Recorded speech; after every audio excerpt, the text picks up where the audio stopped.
So today's goal for your summative is to practice a few skills, working with both Photopea and Gravit to create a holiday-themed card.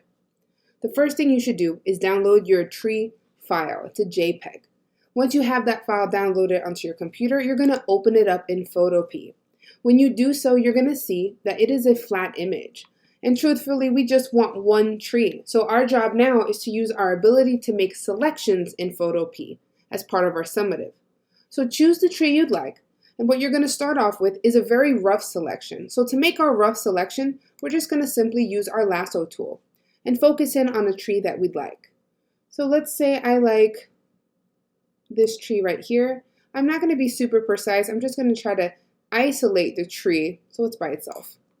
Once I have a selection that works for me, I'm going to go to Edit Copy and then Edit Paste. What this is going to do is it's going to take that tree and put it on its own layer. I know this because if I go to my layers panel on the right, I now have two layers. So I can hide my background layer so I can focus in on just the tree. I'm going to zoom in so I can make sure I get all of what I need in my next selection. So for my next selection, I want to remove the remnants of the beige or whatever the background color that's left. And for that, I'm going to use the other selection tool that we learned this semester, which is the Magic Wand tool. It's located underneath the lasso. It's in the Object Selection tool set. Now I want to kind of click on anything that's not the tree. So I have these little extra pieces.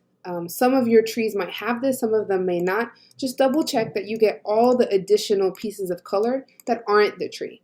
So I'm simply holding Shift to click on all those additional pieces to have them selected as well. Once I have all the beige of this selected, I'm going to hit Delete on my keyboard. Basically, what I'd like is just a tree by itself. I'm going to deselect by hitting Command D. Your computer might be Control D. So I don't want those marching ants anymore. Now I have the tree by itself, and I can tell I do because I have this gray and white checkered thing in the background. That stands for transparency. That means this tree is on a clear background, which is exactly what we need in order to bring it to Gravit. So I'm going to zoom out here. Now my job is to export this file so that I can open it in Gravit. To export, we're going to use a file called the SVG. So we're going to go to File, Export As, and choose SVG. Then hit Save. An SVG will allow us to have a transparent background, which is what we want. Now the next step in your summative is to open up the Gravit file shared with you. Your Gravit file will look like this. You'll see that in your layout you have a few options. The first thing you should do is save this to your cloud as a backup, as per usual. Then you want to choose which background you want to work with for the tree you chose. There are two options for you. The first one is called Background Option 1, and you'll see it here in your Layers panel. In order to see Background Option 2, hover your mouse over Background Option 1 and click the little eye to toggle off the visibility. It'll show you what's behind it, so you basically have a daytime scene and a nighttime scene. The choice of which one to use is up to you. The next thing you want to do is place in the trees that you've selected out from Photopea. To do that, you're going to go up to File, Import, Place Image, and find the SVG you saved. Because we made it an SVG, we don't have a background. What we can do now is resize. When we resize, we know we should hold down Shift just so our tree doesn't get all wonky and disproportioned. Next part of your exam is to create a forest in your card. Now in your forest, you must include a minimum of 5 trees. You can have more than 5, but not less. If you don't want to have just one type of tree, you can go back to Photopea, select out a different type of tree to have some variation. But we're really only asking for one selection.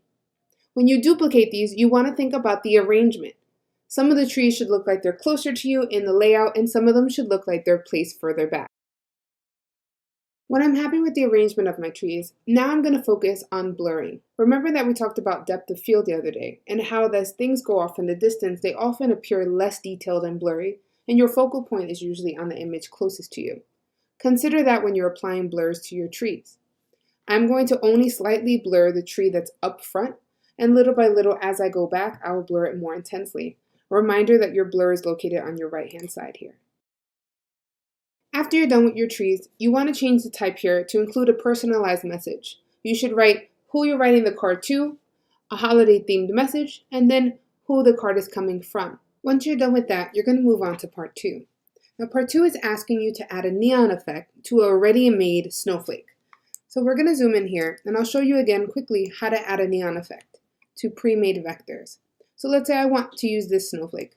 I would simply select the snowflake, make a bright color choice for the border, make the border slightly thicker, and add a blur.